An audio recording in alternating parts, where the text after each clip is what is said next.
Hey everyone, Ali G here. Now I just want to quickly show you how easy VoiceBuddy is to use. Now I have something typed up here real quick in my text editor.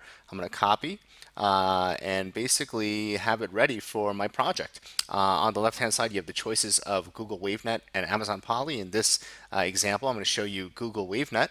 I'm going to name my project. I'm going to call it VoiceBuddy is super easy to use, and then I'm just going to paste what I just copied.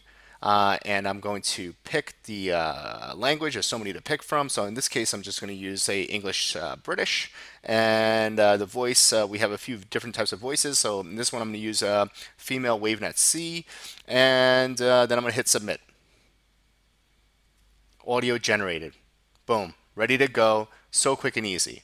Now, that's ready to go as is. Of course, you have so many different options of how you can change it if you so wish.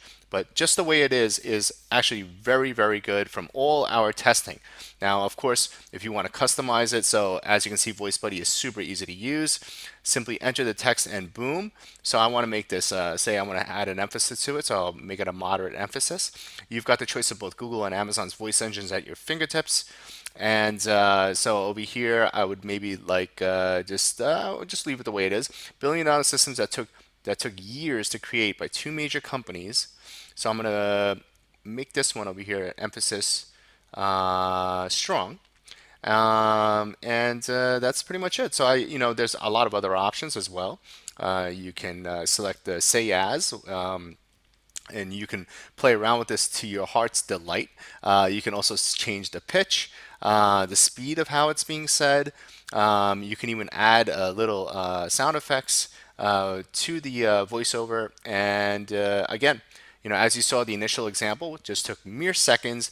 VoiceBuddy is super easy to use, and all your audio files are right here where you can hit play right from the dashboard or quickly download it to your computer of your choice. This is cloud-based, works on both PC and Mac without any issues. This is VoiceBuddy, very quick example, and look forward to seeing everyone on the inside.